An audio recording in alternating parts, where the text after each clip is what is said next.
जो हमारा क्रम चला आ रहा है पहले तो उसमें कुछ ऐसी सरल सी चीजें हैं जो आप पहले भी कर चुके हैं। मेरी आवाज आ रही है स्पष्ट? कोई बताइए। जी आचार्य। जी आचार्य जी। हाँ जी ठीक है। हाँ जी ठीक है। देखिए ये मंत्र कराया था अंतिम बार, ये वाला, यानी कि शनिवार की कक्षा में। अब आपको लग रहा होगा कि अब फिर 7वां मंत्र आएगा इसके बाद में। और 7वां मंत्र देखिए, 7वां मंत्र वही है जो ईश्वर स्तुति प्रार्थना उपासना का पहला मंत्र था। आप जानते होंगे इसे। तो इसको कराने की आवश्यकता है ही नहीं, क्योंकि जब हमने यज्ञ सीखना आरंभ किया था तो वहां ये मंत्र पहले भी आया था। वैसे क्रम यही है, सामग्री यहाँ लग रही थी, सामग्री और घी की आहुतियां। ये मैं बाद में भी आपको क्रम समझाऊंगा, अभी उसके लिए ज्यादा चिंता मत कीजिएगा कि किस मंत्र के बाद कौन सा क्रम आएगा। वैसे मैंने नंबर लिख रखे हैं, पीडीएफ बना दिया था, यहाँ तक का पीडीएफ था कल जो मैंने तैयार किया था। एक दो लोगों को भेजा था, उसे मैं ग्रुप में भेज दूंगा, सबको मिल जाएगा। लेकिन आगे के जो मंत्र हैं इनका क्रम क्या रहेगा, वो विधिवत क्रम से ही पीडीएफ को आगे भी बढ़ा बढ़ा के उसमें आगे के जो फोटो होंगे वो ऐड करके मैं भेजता रहूंगा। लेकिन यहाँ इतना क्रम देख लीजिए, ये जो याम मेधाम देव गणः वाला मंत्र हुआ था, इसके पूरा होने के तुरंत बाद आएगा विश्वानि देव वाला मंत्र। और इसको कराने की आवश्यकता नहीं है क्योंकि ये मंत्र पहले ही हो चुका है। फिर इसके बाद आपने देखा होगा ईश्वर स्तुति प्रार्थनोपासना का 8वां मंत्र था। इस 8वें मंत्र को भी हम देख चुके थे ईश्वर स्तुति प्रार्थनोपासना वाले प्रकरण में ही।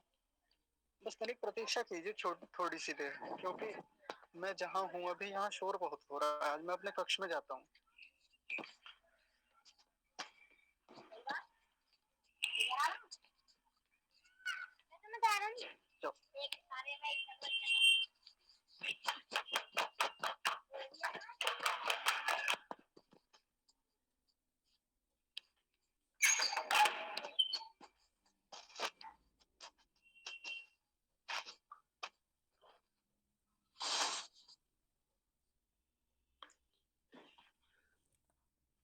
जी देखिए,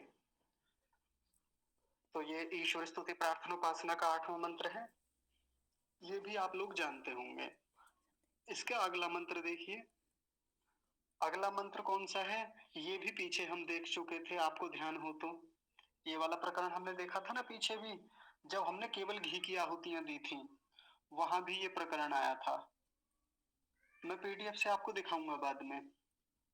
और इसको पूर्णाहुति प्रकरण कहेंगे। अब यहाँ से पूर्णाहुति प्रकरण आरंभ होता है हमारा। ठीक है, तो ये आघार वाज्य हुति मंत्राह जो है, ये अग्ने ओम अग्नये स्वाहा ओम सोमाय स्वाहा, ये भी हो गया था पीछे। ये फिर से मंत्र आते हैं दोबारा। फिर आज्य भागा होती मंत्राह प्रजापते स्वाहा इंद्राय स्वाहा, ये भी हो गया था, इसलिए मैं यहाँ क्रम से आपको दिखा रहा हूँ। ये भी हो गया। अब इसके बाद आप देखिए, अब ये प्रकरण चलेगा, ये थोड़ा सा अलग है। थोड़ा सा अलग क्यों है वो आप अभी अंतर आप समझ पाएंगे। देखिए पीछे एक प्रकरण जब आया था, जब हम केवल घी की आहुति लगा रहे थे, और उसके बाद में फिर प्रातःकालीन और सायकालीन आहुति आई थी, तो ये वाला प्रकरण हमने देखा था ना, ओम भूरग्नये प्राणाय स्वाहा इदम अग्नये प्राणाय इदन्न मम। ठीक है ज्योति बहन, कोई बात नहीं, मैं ध्यान रखूंगा। और आगे देखिए, ओम भूवर वायवे पानाय स्वाहा और स्वरादित्याय व्यानाय स्वाहा, ये प्रकरण भी हमने देख लिया था, है ना। लेकिन अब जो ये नया प्रकरण यहाँ आ रहा है, ये चित्र दोनों में एक साथ इसलिए लाया हूं ताकि इन दोनों में आप एक अंतर समझ सकें। अंतर हम देखेंगे, अभी समझेंगे अंतर को भी। लेकिन पहले इस प्रकरण को ध्यान से देखिए। इस प्रकरण का नाम है व्याहृत्याहुति मंत्राः। व्याहृत्याहुति मंत्राः। अब इस शब्द को ध्यान से देखेंगे, मैं ऊपर लिख रहा हूं,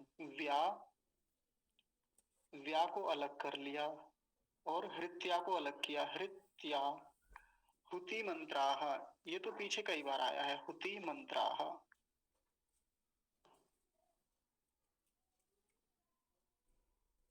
और मंत्राह क्यों लगा है, क्योंकि देखिए इस प्रकरण में 4 मंत्र हैं, इसलिए मंत्राह लगाया। व्या हृत्या, अब इसको हृत्या नहीं बोलेंगे कभी, आप ऐसे हृत्या बना दें। ह के नीचे रेफ नहीं है, रिकार है। कौन सा वाला रिकार, ये वाला, ये। तो क्या मिलेगा, क्या बनेगा इन दोनों को मिलकर, हृत्या, हृ हृ हृत्या। और तकार आधा है, तो हृत्या नहीं कहेंगे, हृत्या हुति मंत्राः। अब तीनों शब्दों को मिला दीजिए तो क्या बन जाएगा?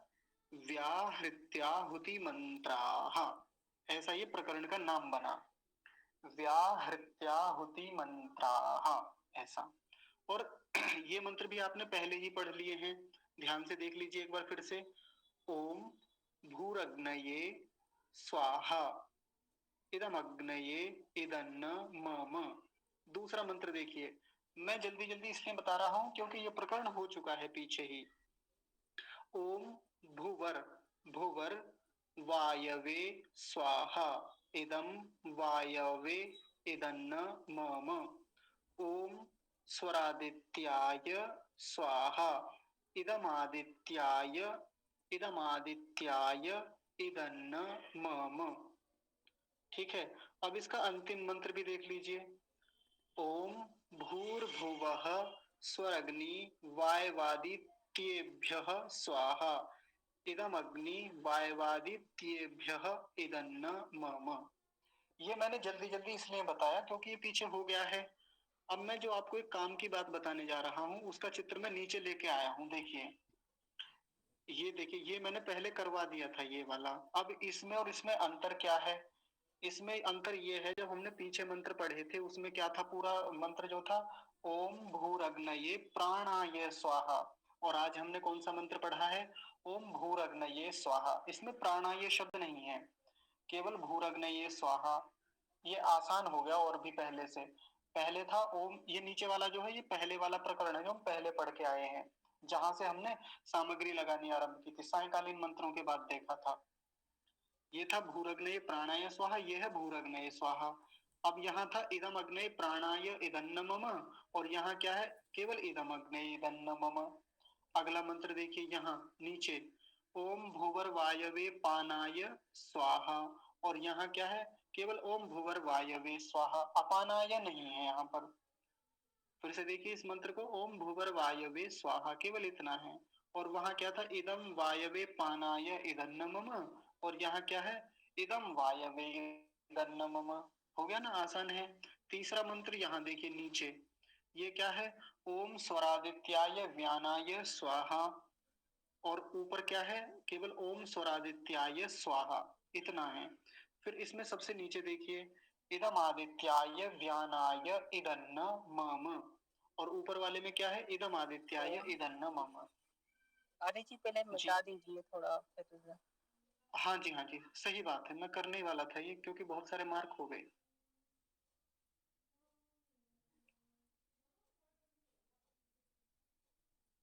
देखिए कौन सा मंत्र चल रहा था? तीसरा वाला, ये वाला। ऊपर वाला भी देख लीजिए और तीसरा वाला यहाँ नीचे देख लीजिए। ये नीचे वाले में देखेंगे सबसे पहले, ओम स्वरादित्याय व्यानाय स्वाहा, और ऊपर वाले में क्या है? ओम स्वरादित्याय स्वाहा। और नीचे क्या है? सबसे नीचे देख लीजिए इस वाले में, इदम आदित्याय व्यानाय इदन्न मम, और ऊपर क्या है? केवल इदम आदित्याय इदन्न मम। तो ये अंतर बताना था। अब चौथा मंत्र देखिए, मैं एक मंत्र और ले आऊं, फिर उसके बाद देखते हैं। बस एक मंत्र और बचा था वो।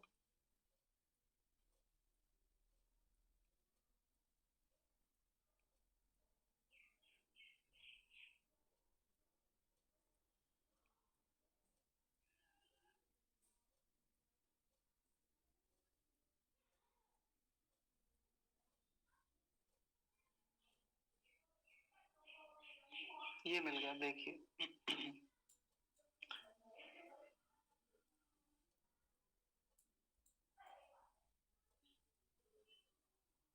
अब देखिए चौथा मंत्र और देख लीजिए, वहां हमने चौथा मंत्र भी देखा था उस प्रकरण में जहां हम सामग्री से आहुतियां लगा रहे थे। नीचे वाले मंत्र को देखेंगे सबसे पहले। नीचे वाला मंत्र क्या था? चौथा वाला, ओम भूर्भुवः स्वरग्नि वायवादित्येभ्यः प्राणापान व्यानेभ्यः स्वाहा इदमग्नि वायवादित्येभ्यः प्राणापान व्यानेभ्यः इदन्न मम। इतना बड़ा मंत्र था, लेकिन देखिए ये वाला आसान हो गया, ये चौथा वाला। ये कैसे हो गया? ओम भूर्भुवः स्वरग्नि वायवादित्येभ्यः, बस यहाँ जाके खत्म हो गया ये स्वाहा पर। और उसमें क्या था? उसमें हमने प्राणापान व्यानेभ्यः ये भी जोड़ रखा था, ये भी वहां पर सीखा था। ऐसे ही नीचे वाला यहाँ देख लीजिए, इदम अग्नि वायवादित्येभ्यः प्राणापान व्यानेभ्यः इदन्न मम। और वैसा ही यहाँ भी हो जाएगा, इदम अग्नि वायवादित्येभ्यः इदन्न मम। यहाँ प्राणापान व्यानेभ्य ये नहीं आएगा, ठीक है। मुझे लगता है ये अंतर शायद आपको अभी थोड़ा कंफ्यूजन कर रहा होगा कि ये क्या ही चल रहा है। तो अभी उसका आप तनाव न लें, जब एक पीडीएफ पूरा बन जाएगा मैं उस पूरे पीडीएफ को यहीं लेके आऊंगा और एक बार हम इस क्रम को तो फिर से दोहराएंगे, इस क्रम पर हम फिर से बात करेंगे। आपको सारा क्रम मैं यहीं याद करा दूंगा, फिर आपसे सुनना भी तो है वो सब क्रम। तो ये तो आसान है, एक बार फिर से इस प्रकरण को जो कि चल रहा है व्याहृत्याहुति मंत्राः, इसको देख लेंगे बस मोटा मोटा। ये तो नीचे का जो मैं चित्र लेके आया इसलिए लेके आया क्योंकि एक अंतर भी समझ में आ जाए। अंतर इसलिए समझना है, जैसा मैंने शुरू में पहले भी बताया था, कई लोग यज्ञ करते समय होता क्या है, मंत्रों को आपस में घोल मेल कर देते हैं, उनका मिल जाते हैं, पता ही नहीं चलता कि प्रकरण कौन सा चल रहा है। जैसे यही दोनों प्रकरण ले लीजिए, ये मैंने चित्र लेके आया ना, ऊपर का नीचे, नीचे का ऊपर हो जाता है। यहाँ जो प्रकरण है अभी, इसमें तो भूरग्नय स्वाहा है, इसमें भूरग्नय प्राणाय स्वाहा है। तो ये जो गड़बड़ हो जाती है ना कई बार, इसका हमें ध्यान रखना है, ठीक है जी। तो ये आसान है, इनको सुनने की आपसे ज्यादा आवश्यकता नहीं है। लेकिन अब जो काम की बात है और जो बहुत कठिन मंत्र माना जाता है और अभी तक का सबसे लंबा मंत्र है, वो है ये वाला। तो आज केवल इसकी एक पंक्ति देखेंगे, बस एक पंक्ति, और आपसे मैं सुनूंगा भी, इसलिए आप ध्यान से देखिएगा।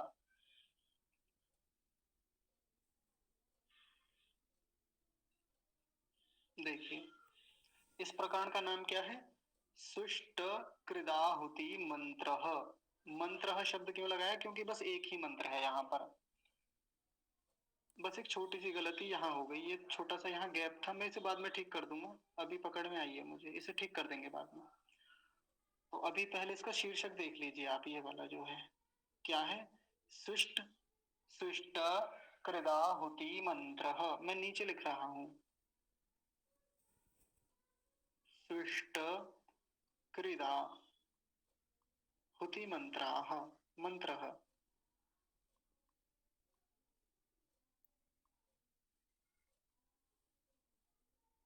ऐसे मैंने लिखा, देख लीजिए।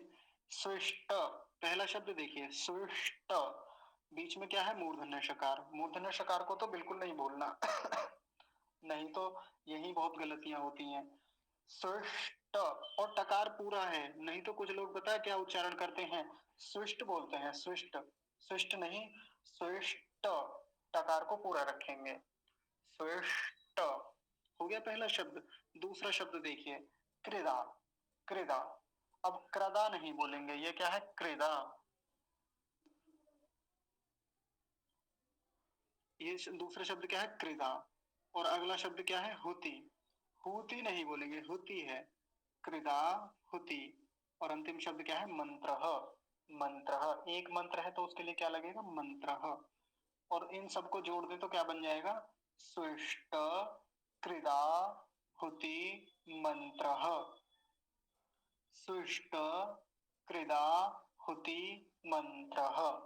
ये प्रकरण तो आप अच्छे से पढ़ लीजिए, इस वाले को जो प्रकरण लिखा हुआ है सुष्ट कृदा होती मंत्र। हो गया प्रकरण का नाम। अब मंत्र को देखते हैं, देखिए पहली पंक्ति मंत्र की,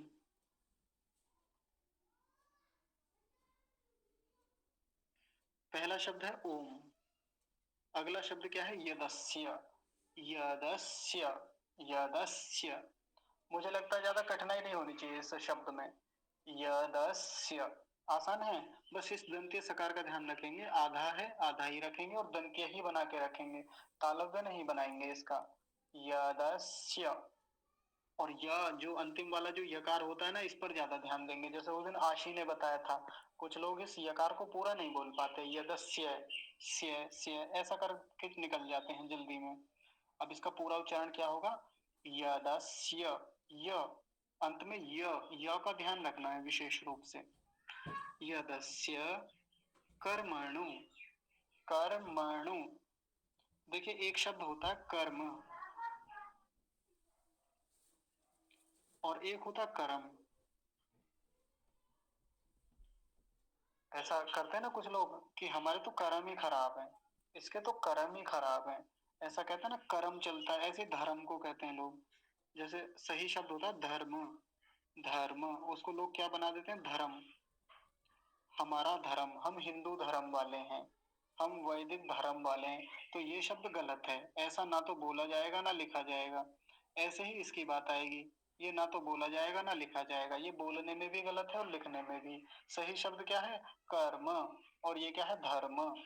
तो वैसे ही यहाँ भी ध्यान रखेंगे, यहाँ कर्म नहीं बोलेंगे, कभी कर्म बोलने कर्मणो ऐसा नहीं, कर्म, कर्मणो। ठीक है, णो, णकार भी आ रहा है इसमें, उसका भी ध्यान रखेंगे, तो पूरा शब्द क्या बनेगा, कर्मणो, कर्मणो। अब ये देखिए, ये वही पुरानी बात, इस पर ध्यान नहीं देंगे, मैंने पहले ही मना कर रखा है। अत्य, कुछ लोग बोलते हैं यहाँ पे अत्यरीरिचम, अत्य, अ तो बोलना ही नहीं है। अब बोलना क्या है, वो जब सारा शब्द बोला जाएगा तब देखेंगे, लेकिन पहले यहाँ देखिए, तकार आधा है, तकार हलंत। त्य, री रिचम, री रिचम, दो काम की बातें हैं। पहली तो रेप पर दीर्घ इकार है, और फिर क्या है, रेप पर ह्रस्व इकार। इनका तो विशेष ध्यान रखना है। पहली वाली बड़ी की मात्रा है, दूसरी वाली छोटी की मात्रा है। तो पहली वाली को लंबा खींचेंगे, दूसरी वाली को जल्दी बोलेंगे, तो पूरा शब्द क्या बन जाएगा, त्यरीरिचम, त्यरीरिचम, ऐसा। अब मेरा ध्यान से सुन लीजिए एक बार, थोड़ा गति को मैं कम करता हूं तब देखेंगे। री रिचम, रिचम, रिचम वाला तो जल्दी बोला जाएगा ना, छोटी की मात्रा है। अब पूरा शब्द देखिए यहाँ, कर्मणोत्य, कर्मणोत्य, री रिचम, ऐसा तोड़ लेंगे। देखिए मैं मार्क कर देता हूँ कहाँ कहाँ आपको रुकना है। अभी शुरू शुरू में रुकना है, लेकिन जब प्रवाह बन जाएगा तो फिर कहीं नहीं रुकना। इतना एक बार में बोल देंगे, री को अलग कर देंगे, रिचम को अलग कर देंगे। कर्मणोत्यरीरिचम, री रिचम, कर्मणोत्यरीरिचम, कर्मणोत्यरीरिचम, कर्मणोत्यरीरिचम, ऐसा हो जाएगा पूरा मिलकर। मुझे लगता है अभी आपके लिए आसान हो गया होगा ये शब्द। बस ये मात्राएं जो है रेफ पर ह्रस्व दीर्घ इकार और ह्रस्व इकार, इनका विशेष ध्यान रखेंगे, बाकी तो आसान ही है। अगला शब्द देखिए, अगला शब्द है यद्वा, यद्वा। अब ये कैसे बोला जाएगा, मैं ऊपर लिख रहा हूं, ऐसे भी बोल सकते हैं या ऐसे लिख भी सकते हैं, यद्वा। उसके लिखने का तरीका थोड़ा अलग है, क्योंकि वहां फोंट अलग चलता है। ऐसे भी लिख सकते हैं, ये भी ठीक है, ये भी ठीक है। दकार आधा है, वकार पूरा है, यद्वा, यद्वा। रुक जाइए, इस वकार को थोड़ा ठीक से बना देता हूँ, ये वाला, अभी ठीक है। तो ये दोनों शब्द एक जैसे हैं, यद्वा। अब दकार आधा है तो दकार को जल्दी बोला जाएगा, आधा है ना, आधा ही समय लेगा, यद्वा, यद्वा। अब इसको पूरा, अगर ये पूरा होता, मान लीजिए देखिए ऐसा होता, ऐसा, यदवा, ऐसे बोलते, फिर इसे यदवा। अभी आधा है तो कैसे बोलेंगे, यद्वा, यद्वा। हो गया। अब तो आसान शब्द है। अब इसका अंतिम शब्द देख लीजिए आज का। आज हम केवल यह पहली पंक्ति ही पढ़ेंगे बस, क्योंकि लंबा मंत्र है, कठिन शब्द है। इस मंत्र को तो आराम से देखेंगे हम। इस शब्द का जो पहला हिस्सा है, इसको देखिए, न्यून। हिंदी में इस शब्द को क्या बोलते हैं, न्यून बोलते हैं, लेकिन ये न्यून नहीं है, ये क्या है, न्यून। ये वाला जो नकार है, इसको आधा नहीं करेंगे। अगर आधा होता या हलंत लगा होता तो क्या बोलते, न्यून। लेकिन अब इसको क्या बोलेंगे, न्यून। और इस मंत्र में आगे का हिस्सा क्या है, मिहा करम, मिहा करम। मैं यहां लिख रहा हूं, देख लीजिए, मिहा करम, न्यून, मिहाकरम, मिहाकरम। और मकार पर ह्रस्व इकार है, जल्दी से ही बोला जाएगा, लंबा नहीं खींचेंगे, नहीं तो लंबा खींचेंगे तो कैसा बन जाएगा, न्यून मीहाकरम, मीहाकरम। ये गलत उच्चारण हो जाएगा। अब सही उच्चारण क्या होगा, मिहाकरम। और देखिए मकार पर हलंत है सबसे अंत में, इसलिए वहीं रुक जाएंगे, मिहाकरम। और हलंत ना होता तो कैसे बोलते, करम, करम। अभी आधा है, हलंत लगा हुआ है, तो क्या बोलेंगे, करम। हो गया। पूरा शब्द देख लीजिए, ये अंतिम वाला, इस पूरे मंत्र को क्या बोलेंगे? न्यूनमिहाकरम, न्यूनमिहाकरम। हो गया। अब इस जो बस आज का तो पाठ यहीं तक रखेंगे हम। एक बार फिर से सभी शब्दों को देख लीजिए ध्यान से। मैं पूरे अब तक के प्रकरण को बता रहा हूं जो आज आज पढ़ाया है। इसका नाम देखिए, शीर्षक का नाम सुष्ट कृदा हुति मंत्रः।